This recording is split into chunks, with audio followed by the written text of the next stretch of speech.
Hey my friend, welcome to your chordal lesson of the week. So when we write a chord progression, we most often think diatonically. It means that we think in terms of the key we are in. So let's say I am in the key of E minor, I will probably choose from any of those chords if I want to craft a chord progression in my key.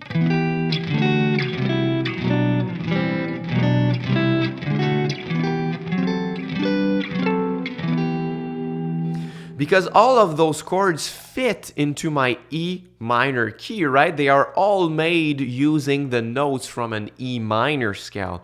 And even when we add an outside chord into our progression, we think of it as a borrowed chord that we add in our key. So if I play something like this, I will say that my C sharp minor chord is just a natural sixth chord borrowed from a different mode, but I'm still going to think in terms of my E minor key. So rarely we are going to change keys inside of our chord progression because one, it's difficult to do to make it sound smooth because it's very easy to change keys, but most of the time it's just going to sound like it's coming out of nowhere, right? If I do something like this,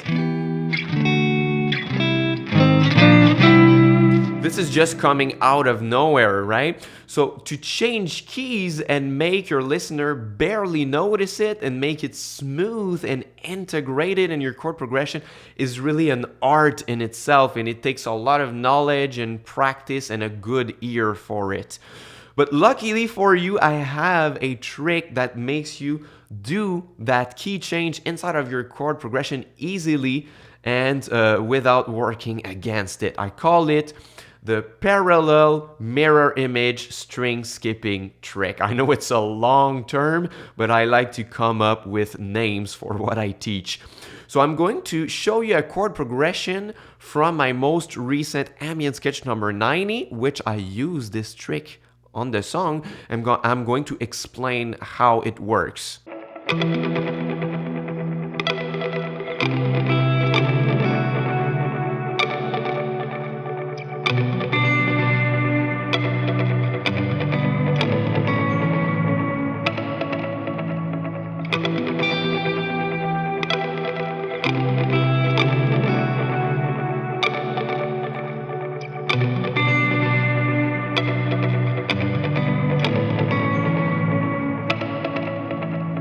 So basically in this chord progression, we have two sets of three chords. The first set of chords is in the key of E minor, and it's just E minor, C, and D.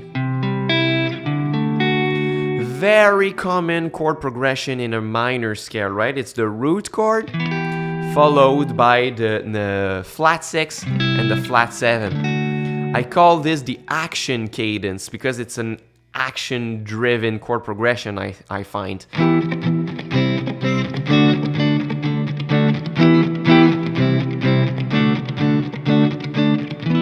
It's a really exciting and directional cadence, right? But the second set of three chords, I did exactly the same thing, but from a different starting point.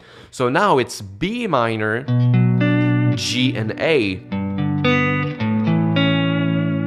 So basically, the first set is in the key of E minor,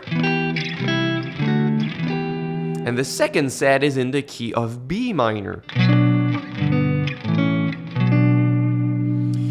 So the primary rule, if you want to make a key change that is going to sound smooth, is to use keys that are very close together. One or two notes maximum that are different between both keys.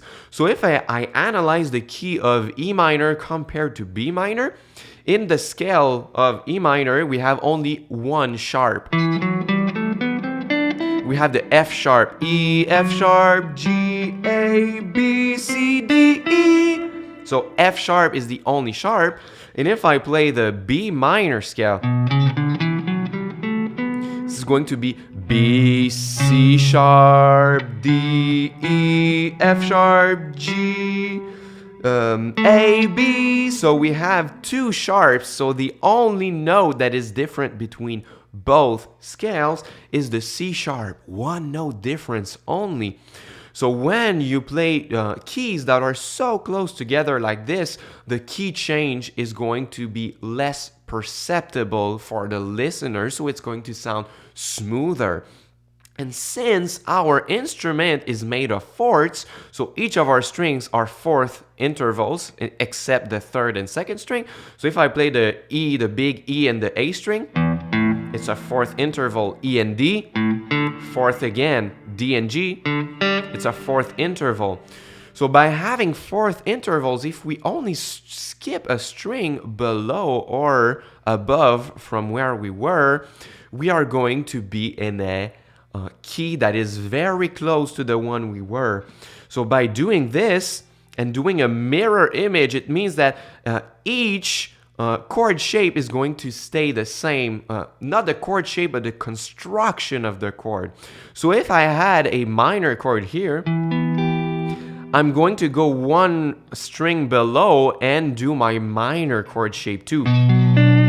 If I had a major shape here, I'm going to go below and play my major shape. And same for the rest. So if you notice, it's when I play it from the fifth string in the E minor key, it's minor, major, major. And it's going to be the same below. It's minor, major, major.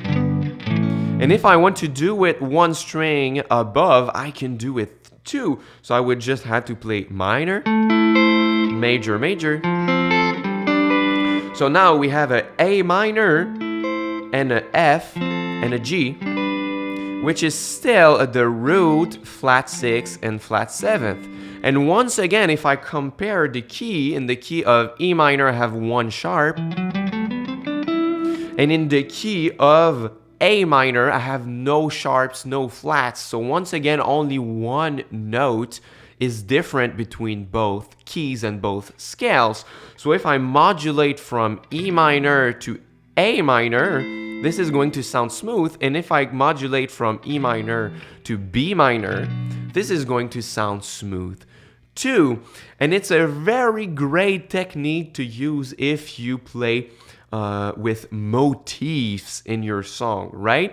Because you can easily transpose your motif from one string to another or from one key to another, and it's not going to sound like it's coming out of nowhere, because when you just skip strings, you make sure that you stay in parent keys that are very, very close to the one you're at.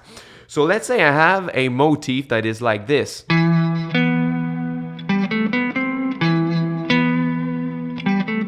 And I play these chords underneath it.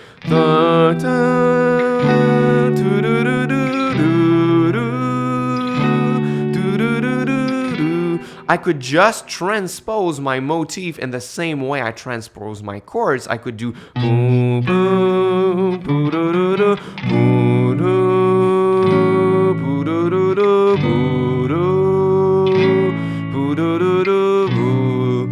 So it's very easy to take a simple chord progression and develop it into something else and make it go somewhere else without working too much. You just have to change keys and transpose your motif.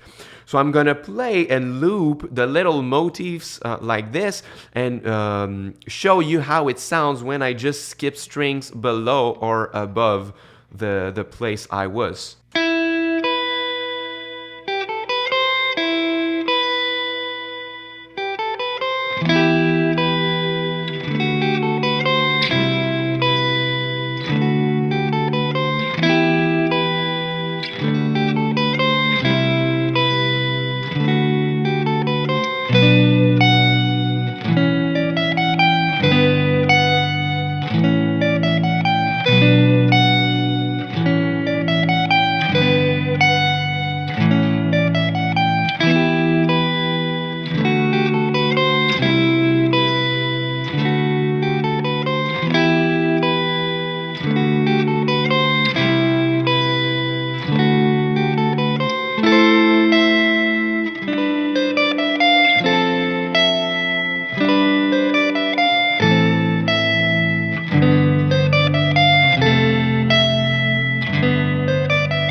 So you see, the key changes were really easy to do because I just changed the strings and kept the same mirror image of all the construction of my chords at the same places from a different string, and it was smooth because the keys are very close together and I can keep my same motif and modulate it, which is really cool, right? So that's it. I hope you will try this trick for yourself in your own songs. If you like to know what are the chords that I played here, these are called spread triads and I teach them in my free mini course. You can click on the first thing in the description box and I'm going to show you how to play these chords with the many shapes and how to harmonize them so you can use them in your own songs too and apply this trick afterwards. Alright, thank you so much for watching and until next time, au revoir.